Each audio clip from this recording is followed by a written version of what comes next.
Hi friends, പുതിയൊരു വീഡിയോയിലേക്ക് എല്ലാവർക്കും സ്വാഗതം. അങ്ങനെ വിനീതിനെ കാര്യങ്ങളൊക്കെ പറഞ്ഞ് മനസ്സിലാക്കാൻ കേട്ടോ. നിന്നെ അവർക്ക് വേണ്ടാന്ന് പറഞ്ഞിട്ട് നിന്നെ പുറത്താക്കിയില്ല, പിന്നെ ഇനി നീ അവരുടെ കാര്യങ്ങൾ അന്വേഷിക്കേണ്ട, അവിടേക്ക് കയറി ചെല്ലാൻ വേണ്ടെന്നൊക്കെ പറയുകയാണ്. ഈ സമയത്താണ് അവിടേക്ക് ജയപാലം വന്നിട്ട് ഇങ്ങനെ ഹോൺ അടിക്കാൻ കേട്ടോ. അപ്പോൾ ഒന്നിങ്ങോട്ട് വന്നതെന്ന് പറയാൻ കേട്ടോ. അപ്പോൾ നിവിനെയാണെന്ന് വിളിക്കണമെന്ന് വിചാരിക്കും. നിന്നല്ലടാ വിനീതിനെ ഇങ്ങോട്ട് പറഞ്ഞേക്കി. അപ്പോൾ വിനീതിനോട് നിവിൻ പറഞ്ഞു, നീ പോകരുതിട്ടാ, അയാൾക്ക് എന്തെങ്കിലും പറയാനുണ്ടെങ്കിൽ ഇങ്ങോട്ട് കയറി വരട്ടെ എന്ന് പറയാൻ കേട്ടോ.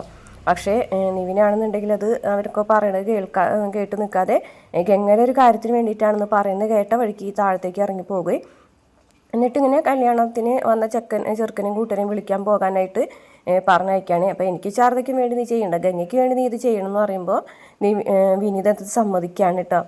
അങ്ങനെ നമ്മളെ ഗംഗയാണെന്നുണ്ടെങ്കിൽ ഒരുങ്ങി നിൽക്കണ കാണുമ്പോൾ യമുന ഒന്ന് പറയുന്നുണ്ട്, അച്ഛനുണ്ടായിരുന്നെങ്കിൽ എത്ര ഗംഭീരമായിട്ട് ഈ നിശ്ചയം നടത്തിയനെ എന്ന് പറയാൻ കേട്ടോ. അപ്പോൾ കാവേരി വന്നിട്ട് പറയണം, നീ ഈ ചേച്ചിനെ കരയിച്ചാൽ ഇതേ കൺമിഷൊക്കെ പരക്കും. അപ്പോൾ ഗംഗ പറയാം, നിനക്ക് ഈ കല്യാണത്തിന് ഇഷ്ടമല്ലല്ലോ, പിന്നെന്താ എൻ്റെ കൺമിഷി കളഞ്ഞാൽ? കല്യാണത്തിന് ഇഷ്ടമില്ല എന്നുള്ള സത്യം തന്നെ, പക്ഷേ എൻ്റെ ഗംഗേച്ചി എപ്പോഴും സുന്ദരിയായിട്ടിരിക്കണം എന്ന് പറയാണ്. അപ്പോൾ കാവേരി പറയുന്നുണ്ട്, അതെ ഗംഗേച്ചിക്കും ഈ കല്യാണത്തിന് താല്പര്യമില്ല എന്ന് തോന്നുന്നുണ്ടല്ലോ, താല്പര്യമില്ല എന്ന് പറഞ്ഞിട്ട് എന്താ ചെയ്യാൻ പറ്റാന്ന് ചോദിക്കണേ. അപ്പം നമുക്ക് ഒളിച്ചോടാം, ആർക്ക്? നമുക്ക് രണ്ടുപേർക്കോ എന്ന് ഗംഗ ചോദിക്കുകയാണ്. അല്ല, ശരി, നമുക്ക് രണ്ടുപേർക്കും ഒളിച്ചോടാം. അപ്പം യമുന ചോദിക്കണം, അയ്യോ അപ്പം ഞാനോ? നീയും പോര്. അപ്പം നീളമോളോ ഒറ്റയ്ക്കാവില്ലേ, നീളനെയും കൊണ്ടുവരട്ടെ എന്ന് പറയട്ടോ. അപ്പോൾ അയ്യോ അപ്പം അമ്മയോ? അമ്മ ഇവിടെ നിന്നോട്ടെ, അമ്മയ്ക്ക് ജയപാലേട്ടനുണ്ട് കൂട്ടിന് എന്ന് പറയട്ടോ. ആ സമയത്ത് അവിടേക്ക് ശാരദ വരികയാണ് കേട്ടോ. ശാരദ വരുമ്പോൾ ഗംഗ ഇങ്ങനെ വിഷമത്തോടു കൂടി നിൽക്കുന്ന കാണുമ്പോൾ ശാരദയ്ക്ക് അറിയാം ഗംഗയ്ക്ക് കല്യാണത്തിന് താല്പര്യമില്ല എന്നുള്ളത്. എന്നിട്ട് ശാരദ പറയാണ്, മോളെ അമ്മയ്ക്ക് കാര്യങ്ങളൊക്കെ അറിയാം, അമ്മ ചെയ്യുന്നത് ശരിയാണ് തെറ്റാണോ എന്നൊന്നും അമ്മയ്ക്ക് അറിയില്ല, ചിലപ്പോൾ തെറ്റ് തന്നെയായിരിക്കും, പക്ഷേ അമ്മയ്ക്കത് ചെയ്തേ പറ്റൂ. എൻ്റെ മക്കൾ ഭാവി നന്നാവണം, നീ നന്നായിട്ട് ജീവിക്കണം, ബാക്കിയുള്ളവരുടെ ഭാവി നന്നായിട്ട് വരണം, എൻ്റെ മക്കൾ വയറ് നിറച്ച് ഭക്ഷണം കഴിക്കണം, സന്തോഷത്തോടെ സമാധാനത്തോടെ സുഖമായിട്ട് ജീവിക്കണം, ആ ഒരു ലക്ഷ്യം മാത്രമേ അമ്മയ്ക്കുള്ളൂ, വേറൊന്നും അമ്മയ്ക്കില്ല എന്ന് ഇങ്ങനെ പറഞ്ഞിട്ട് ഇങ്ങനെ ശാരദ പൊട്ടിക്കറിയാണ് കേട്ടോ. അത് കണ്ടിട്ട് അവർക്കൊക്കെ സങ്കടം വരുന്നുണ്ട് കേട്ടോ.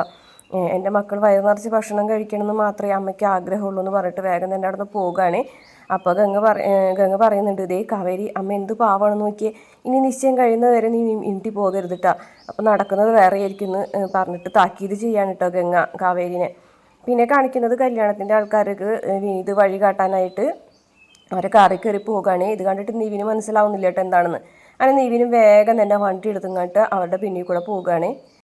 അങ്ങനെ കല്യാണത്തിൻ്റെ ആൾക്കാർ, നിശ്ചയത്തിൻ്റെ ആൾക്കാരൊക്കെ വീട്ടിലേക്ക് പോവുകയാണ്. ഈ സമയത്ത് ആദ്യം തന്നെ എത്തുന്നത് ജയപാലനും പ്രവീണയാണ് കേട്ടോ. അപ്പോൾ അവരെ സ്വീകരിക്കാനായിട്ട് വേഗം തന്നെ ശാരദ ചെല്ലുന്നുണ്ട്. അങ്ങനെ അവർ വിശേഷങ്ങളൊക്കെ പറഞ്ഞു നിൽക്കുന്ന സമയത്ത് കാവേരി ജയപാലനെ തന്നെ നോക്കി നിൽക്കുകയാണേ. അപ്പോൾ പ്രവീണ ചോദിക്കുന്നുണ്ട്, എന്താ മോളെ നീ അങ്കിളിനെ തന്നെ ഇങ്ങനെ നോക്കി നിൽക്കുന്നത്? അല്ല, അങ്കിളിനെ ശരിക്കൊന്ന് നോക്കിയതാണ്, ഈ ഒരു പ്രാവശ്യം ഇറങ്ങിയ പുഴയിൽ വീണ്ടും ഇറങ്ങാൻ പറ്റില്ല എന്ന് പറയില്ല, അതുപോലെയാണ് അങ്കിള്. ഇന്ന് കണ്ട അങ്കിളായിരിക്കില്ല നാളെ കാണുന്നത്, നാളെ കണ്ട ആളായിരിക്കില്ല മറ്റന്നാൾ കാണുന്നത്, അപ്പോൾ ഇന്ന് ഏതാവതായിരുന്നേ നന്നായിട്ടൊന്ന് നോക്കിയതാണ് എന്നിങ്ങനെ ഒരർത്ഥം വെച്ചൊക്കെ ഇങ്ങനെ പറയുന്നുണ്ട്. അപ്പോഴേക്കും ആൾക്കാർ വരികയാണ് കേട്ടോ. കല്യാണത്തിൻ്റെ ആൾക്കാർ വരുമ്പോൾ പ്രവീണനോട് വെള്ളം എടുക്കാൻ പറയും. നമുക്ക് സ്വീകരിക്കാൻ പോകാമെന്ന് പറഞ്ഞിട്ട് ജയപാലൻ ശാരദനെയും കൂട്ടി പുറത്തു പോകും. അങ്ങനെ വിനീതിനെ കാണുമ്പോൾ പെട്ടെന്ന് ശാരദ പറയും, വിനീതും ഉണ്ടല്ലോ എന്ന് പറയട്ടെ.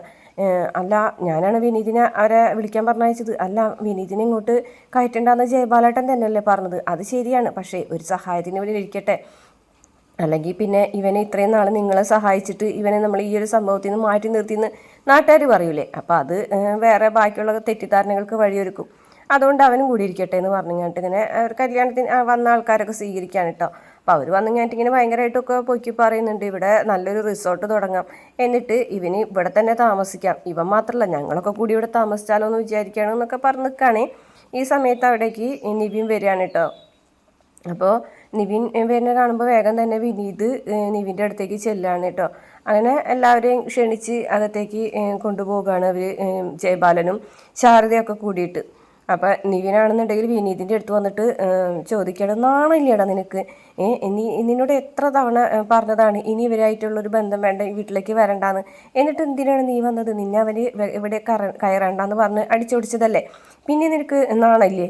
കാണ്ടാമൃഗത്തിൻ്റെ തൊലിക്കട്ടിയാണല്ലോ അളിയ നിനക്ക്, അല്ലാണ്ട് പിന്നെ നീ എന്തിനാ വന്നത് എന്ന് ചോദിക്കാൻ. അല്ല, ഞാൻ അത് പിന്നെ അവർക്ക് വഴി കാണിച്ചു കൊടുക്കാൻ വേറെ ആളില്ലടാ, നിനക്ക് എന്ത് പറ്റി എന്ന് ചോദിക്കാൻ കേട്ടോ നിവിനോട്. അല്ല ഞാൻ അപ്പോൾ പറയും നിവിൻ പറയും, അതെ നീ വന്നേ, നീ ഇനി ഒരു നിമിഷം പോലും ഇവിടെ നിൽക്കരുത്, നിന്നെ അവർക്ക് വേണേ പിന്നെ നീ എന്തിനാണ് അവരെ കാല് പിടിക്കാനായിട്ട് ഇവിടെ നിൽക്കുന്നത്, വന്ന് വണ്ടി കയറുമെന്ന് പറഞ്ഞിട്ട് പിടിച്ച് വലിക്കാൻ കേട്ടോ. അല്ല ഞാൻ ഗംഗയൊന്ന് കണ്ടിട്ട് എന്തിന്, അതിൻ്റെ ഒന്നും ആവശ്യമില്ല, നീ വന്നേന്ന് പറഞ്ഞിട്ട് വിളിക്കുമ്പോഴേക്കും ശാരദ പുറകിൽ നിന്ന് വിളിക്കാൻ കേട്ടോ, മോനെ എന്ന് പറഞ്ഞിട്ട് വിളിക്കുമ്പോഴേക്കും വിനീത് വേഗം തന്നെ ശാരദയുടെ അടുത്തേക്ക് ചെല്ലാൻ കേട്ടോ.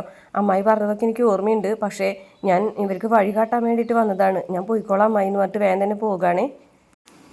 അപ്പോൾ ശാരദ വീണ്ടും വിളിക്കാൻ കേട്ടോ, മോനെ എന്ന് പറഞ്ഞിട്ട് വിളിക്കുമ്പോൾ തിരിച്ചു വരികയാണ് കേട്ടോ വിനീത്. എന്നിട്ട് പറയും, അല്ല ഞാനിവിടെ നിൽക്കാൻ പാടില്ല എന്ന് പറഞ്ഞതാണ്, പക്ഷേ എങ്കിലും ഞാൻ ഈ കാര്യങ്ങളൊക്കെ കഴിയുന്നവരെ ഇവിടെ നിന്നോട്ടെ അമ്മായി, ഗംഗരെ കല്യാണം നിശ്ചയമൊക്കെ എൻ്റെ വലിയൊരു സ്വപ്നമായിരുന്നേ. അപ്പോൾ ഇവിടെ ബെഞ്ചും ഡെസ്കൊക്കെ എടുത്തിടാൻ ആൾ വേണമല്ലോ.